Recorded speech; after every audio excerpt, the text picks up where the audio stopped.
I'm Aubrey Sitterson, and this is SKALD. You're listening to a single chapter of my ongoing sword and sorcery serial.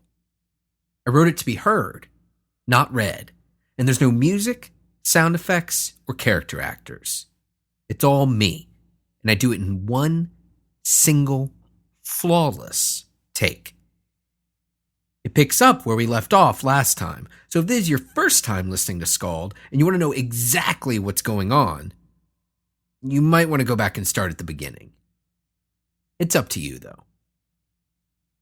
This isn't me reading you a story. This is me telling you a story. This is SKALD, Part 27.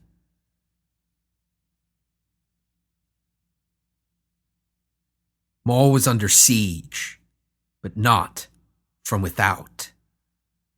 Warriors, wild beasts, monsters, even entire armies. These Maul knew how to handle. He knew how to steel himself, to clench his teeth, to squeeze his cudgel, and beat the breath out of all those who would oppose him. No, this most recent attack, this unrelenting volley, this never-ending assault came from within. Maul's mind was a ruined, uninhabitable landscape, ripped asunder by his time in the roiling underneath, blasted with exposure to sights, sounds, and colors that defied categorization, experiences and feelings that lay beyond the senses of mortal men. His mind became wrecked, irrevocably broken when the antlers, the smile, when he pulled away his protection, allowing Maul to careen wildly into madness. But though it was his actions that tore Maul's mind to bits, that ripped his psyche to shreds, the cracks were already there. And like all the worst mental wounds, they were self-inflicted. During the day, Maul fought through the pain of his ruined, craggy mind in the only way he knew how, with the cleansing fire of pure, unadulterated rage. But when he lay his head down on his pillow, when the lights were out, when there was nothing left to rage against, Maul's thoughts turned inward, and his agonized mind, the mind he himself had wounded, began its assault on its owner. Had he gone too far? He had murdered them. He had murdered them with his bare hands, had, yes, beaten them to the ground with his cudgel. But then he had wrapped his hands around their throats so he could see the light go out of their eyes, hoping that by taking from them, he could get back all that they had stolen from him.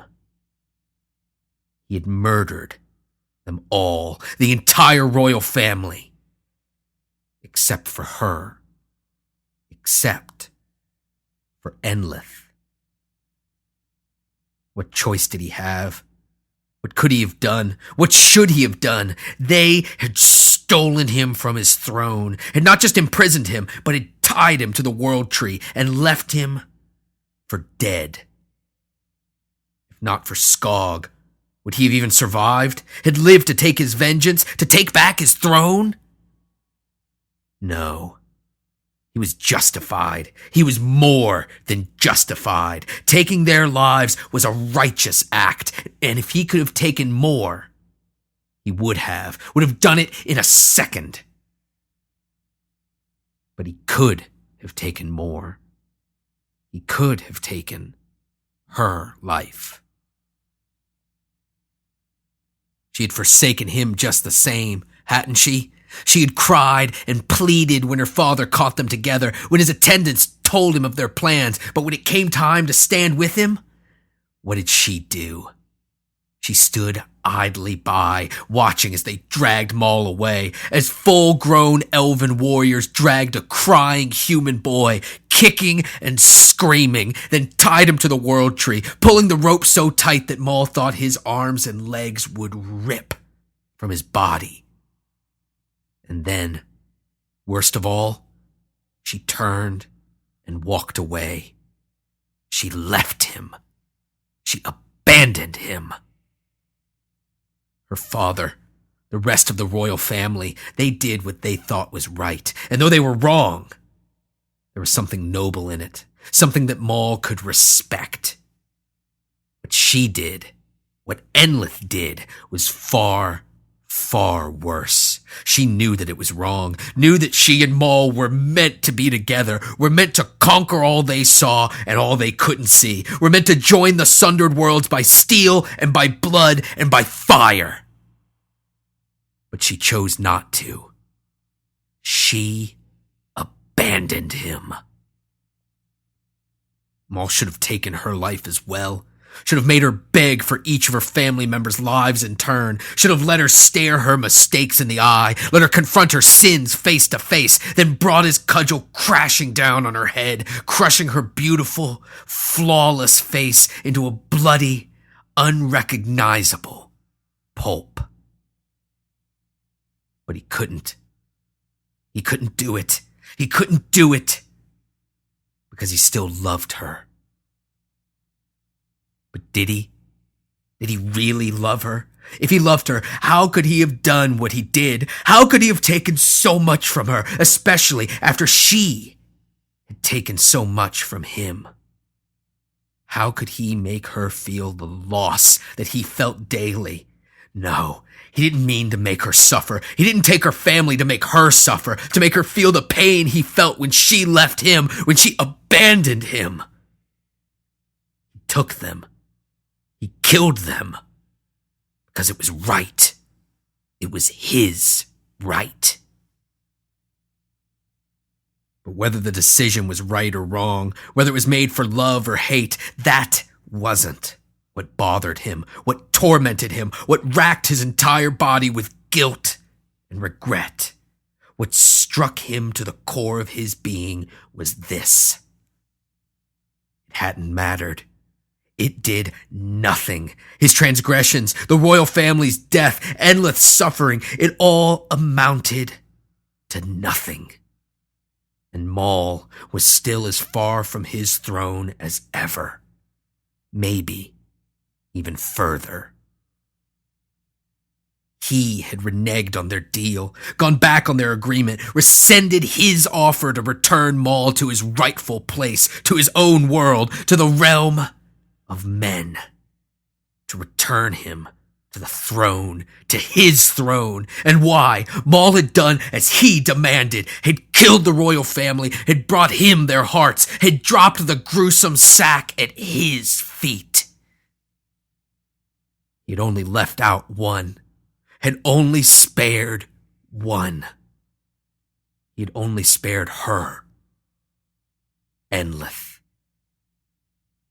And now, Enlith had forsaken him once again. He gave her the gift of life, and she blamed him for it. He lost everything once for loving her, and he lost it again for sparing her. He lost everything, and lost it twice. And she thinks he spared her out of fear. He would show her what fear truly was when he forced her to the ground, raised his cudgel above his head, and... Unable to sleep and unable to stay awake, Maul tossed and turned on the floor of the longhouse. He thrashed and kicked until the sleeping mats were bunched up, and he lay directly on the dirt floor. Caught between sleep and wakefulness, he mumbled and ranted in his delirium, only stopping to cough to clear his throat of the thick, dark blood that filled his head repeatedly. Maul had sent his nighttime companions away, looking over to find Suana and Belbrix sleeping serenely, snoring gently, only served to enrage the brute, as he was always infuriated to find that anyone could obtain so readily that which he so desperately desired. He had banished all of his attendants from the longhouse, had sent Xylan to a nearby tent so that he could toss and turn alone with his torment. So it came as a surprise when the scratchy voice spoke up next to him. "You foolish beast. I told you time and again, and still, you waste your time. You waste my time." Maul opened his eyes and looked up to find the Dream Hunter.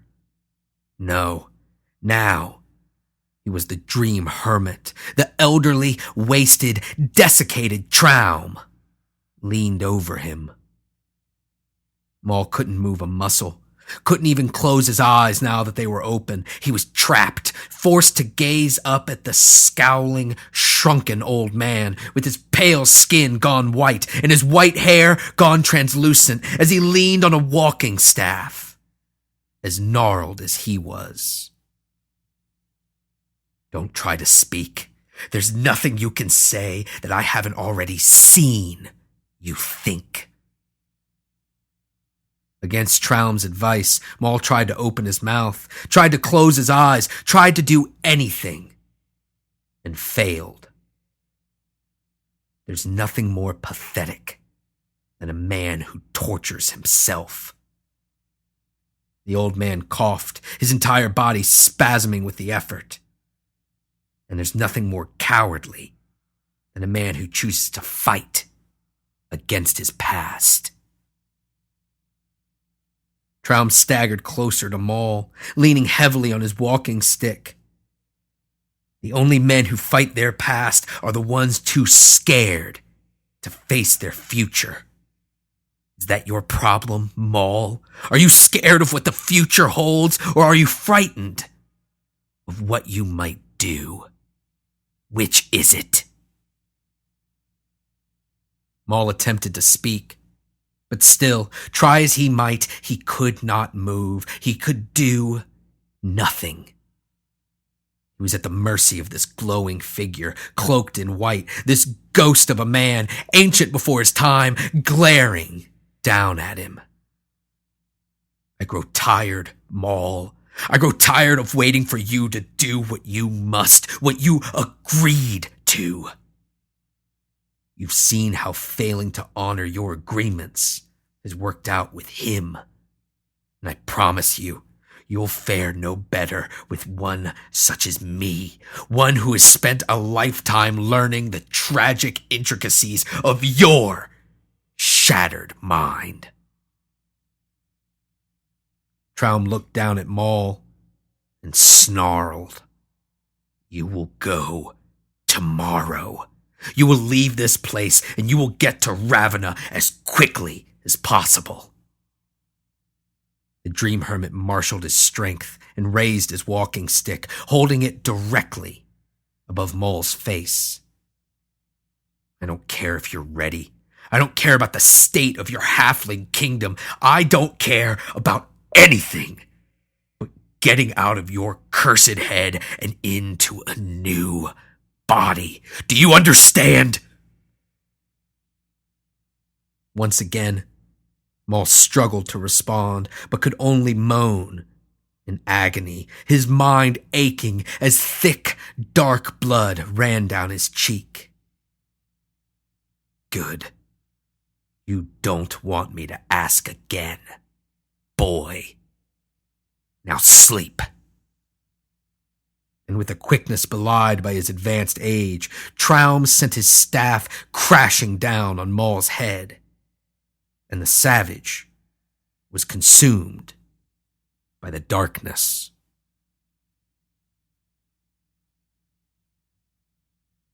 Two of the war priests had enough foresight to bring rope with them on their trip into the border realm. But even tied together, the rope was far from long enough to reach the bottom of the massive canyon. The vertiginous fissure in the earth that had swallowed up the monster, the unnatural beast, the Feldron. So, after bickering over the best route down into the chasm. Expedient or safe, a balance of the two, skewing in what direction? The war priests had lowered one another down onto what appeared to be a stable outcropping. Then, the bravest of the war priests, the most physically fit of their number, untied the rope from its anchor point and climbed down unassisted. They repeated this process for hours, making steady, albeit painstakingly slow, progress down the cliff face. Though they took no breaks, aside from waiting for their turn at the rope, they were nowhere near fast enough to catch up with the Feldrun, even in its injured state. By the time they reached the bottom of the canyon, nearly 6 hours had passed, and they were exhausted from the tense, difficult climb down the sheer face of the cliff. The Feldrun's path was easy to find. It was the trail you least wished to follow. There was nothing readily visible or easily describable about it, but something about the way the grasses were bent to the side, the way the branches were snapped from the trees, the dragging, clumsy footsteps in the dirt. It caused the war priest's stomach to churn.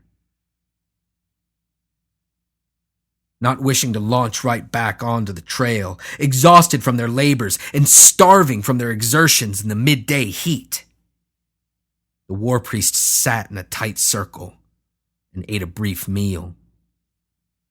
They didn't waste any time starting a fire, and instead tore into the dwindling store of dried meats and hard, crusty bread that they had brought with them from the elf realm. But as they ate their simple meal, a more appetizing smell, a delectable aroma, began to waft out from the woods. At first, the war priests resolved to ignore the smell. If there was still something good there, then the Feldrun couldn't have gone in that direction, and they couldn't waste the time that a detour would entail. But when the strains of a raucous, dissonant tune reached their ears, a tune that intrigued and confused the war priests, they could no longer resist the temptation. The war priests rose from their meal in a daze, leaving their food, their satchels, even their precious gnomish machinery, the entire reason that they had been sent on this journey. And in a hypnotic state, they staggered off into the forest, responding to the clarion call that had spoken directly to the most primal part of their brains. When they came into the clearing, their eyes went wide, confronted as they were by a wild, primitive bacchanal. The nymphs eyed the war priests coquettishly, seeming to both summon the high elves forward and push them away with their flitting motions. Meanwhile, satyrs of all shapes and sizes simply watched, every now and again helping themselves to a slice of expertly cooked meat from the many cook fires that spotted the area. The war priests forgot about their queen, forgot about their duty, forgot about their families, insurance for their obedience, held under heavy guard back in the elf realm. They forgot about everything except their new liege, the hauntingly beautiful Maenad that led them from the clearing. They lost track of themselves, the world around them, and time itself as she led them deep into the woods, as she ushered them through a forest as ancient as the sundered worlds themselves. They ripped the clothes from their bodies and cast them aside, just as they cast aside their old oaths and loyalties. They threw it all away because the only thing that mattered was her, their new, seductive mistress, the one who led them into the darkness. With her sonorous laugh echoing throughout that deep, ancient, horrible cave.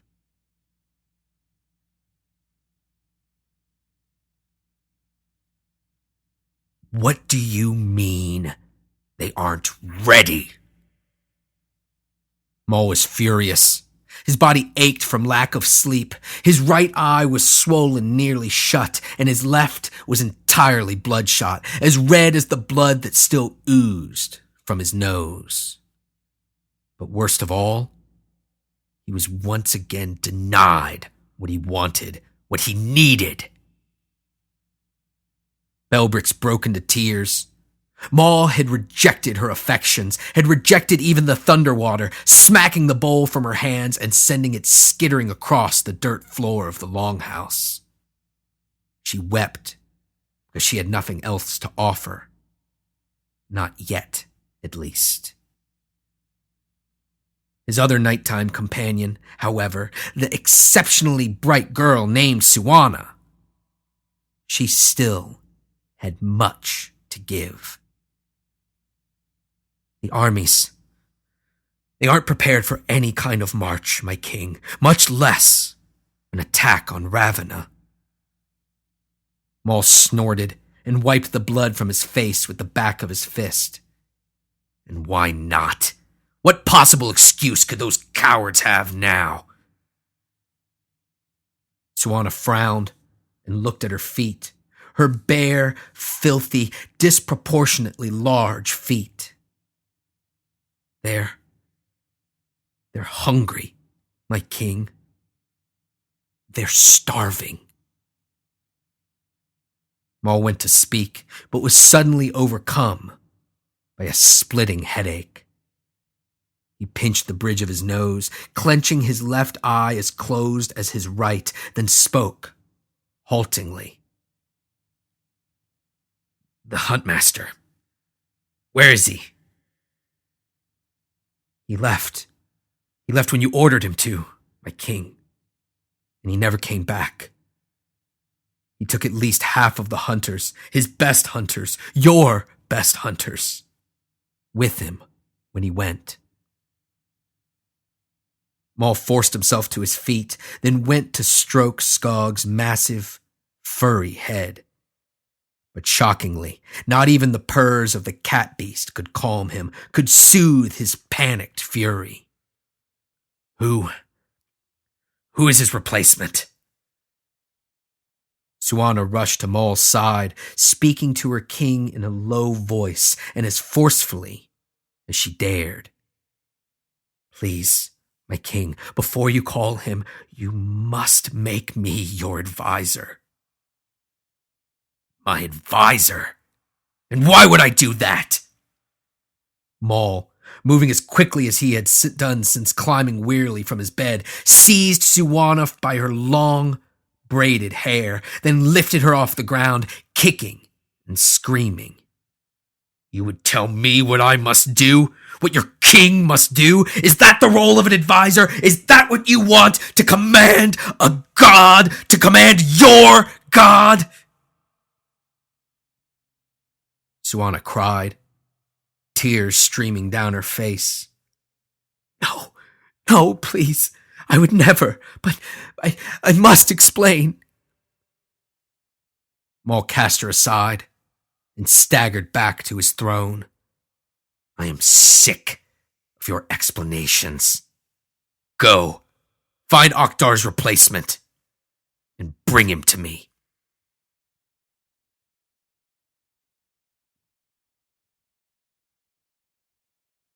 While he waited, Maul's hand had crept idly up under his leathers, his stiff, coarse, halfling levers.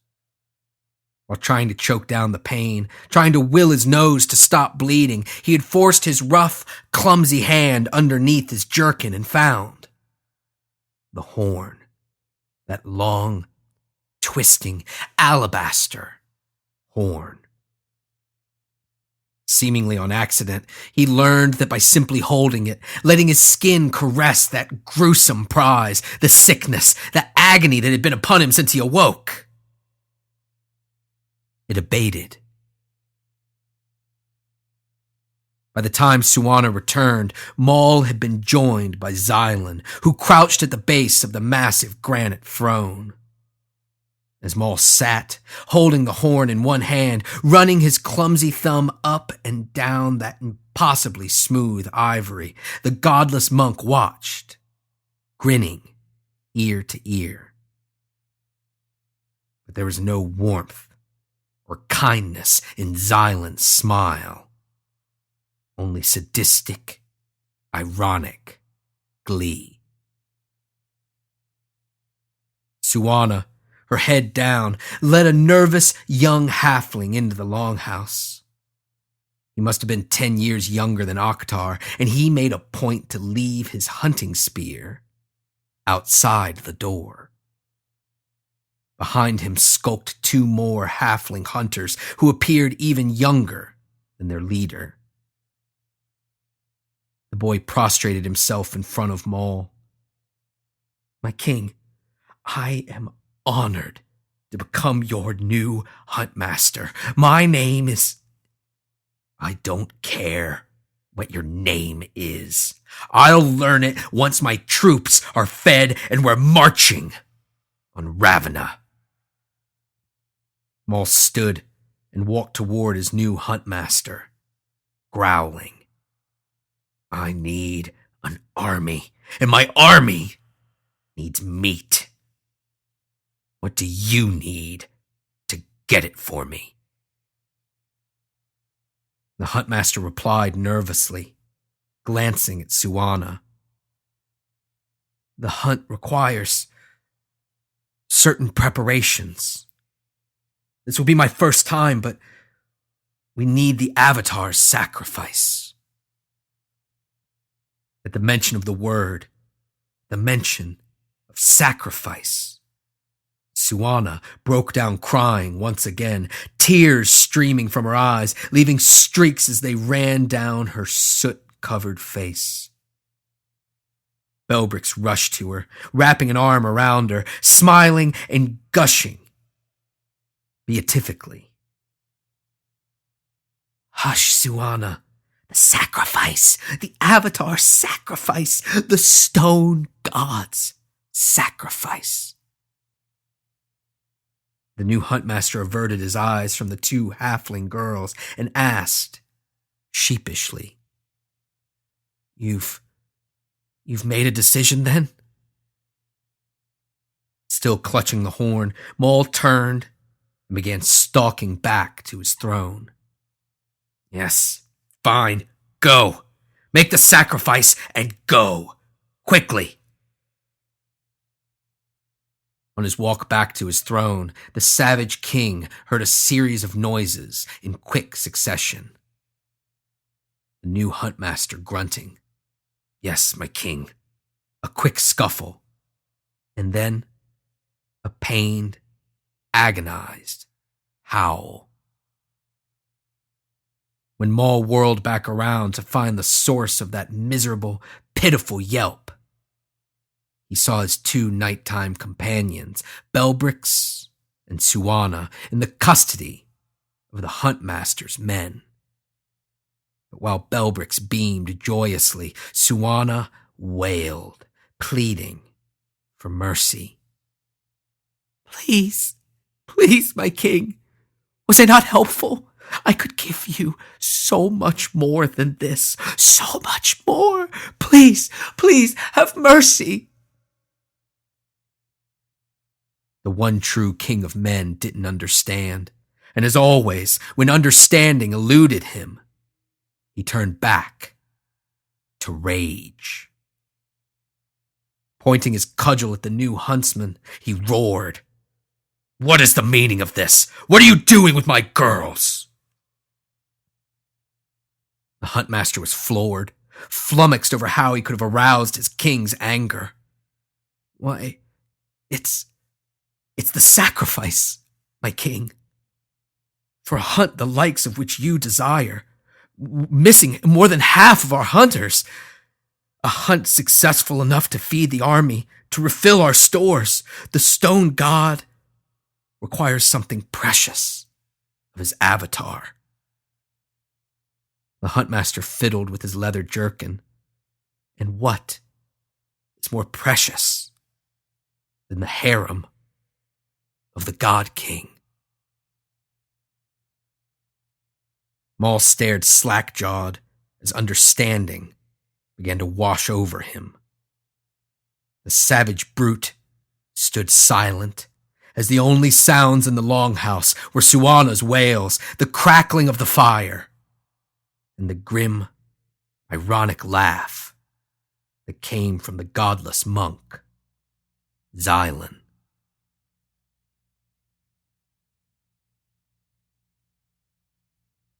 If you're digging SKALD, please leave a good review on iTunes. It helps other people find the podcast, and if you leave a good one, I'll read it on the show. My pal Jay Bowles says, give it a shot.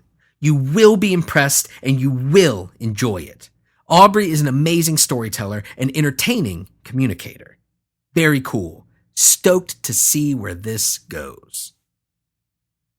Right now, right this very minute, over on Amazon, the SKALD Volume 1 ebook is available for only $2.99. I'm biased, of course, but I think it'd be a steal at twice the price. So please, go buy it. Even if you don't buy it, though, please leave a review for the prose version as well. Reason being is that reviews play a huge role in determining what books Amazon highlights, which will in turn lead to more sales and more folks finding out about SKALD. As always, though, if you really dig SKALD, please consider donating to the Patreon campaign at patreon.com/SKALD. $1 a month is only a quarter per episode. I am all over the internet. Facebook, Twitter, Instagram, and Tumblr, they're all Aubrey Sitterson. Super easy. Even easier? Head over to aubreySitterson.com where I have links to everything, including SKALD, the SKALD ebook, my comics writing work, my wrestling talk show Straight Shoot, bio, all of my social media, contact information, and more. This week, I want to recommend to you another podcast. It's called You Must Remember This, and it focuses on the history of Hollywood. This summer, they did an extended 12-part series on Charles Manson, and it is, quite frankly, stunning. It's like a better researched, more detailed version of Serial, with episodes devoted to Manson's connections to pop stars, occultists, counterculture icons, and more. It's amazing. Thanks for listening. I'll talk at you next week.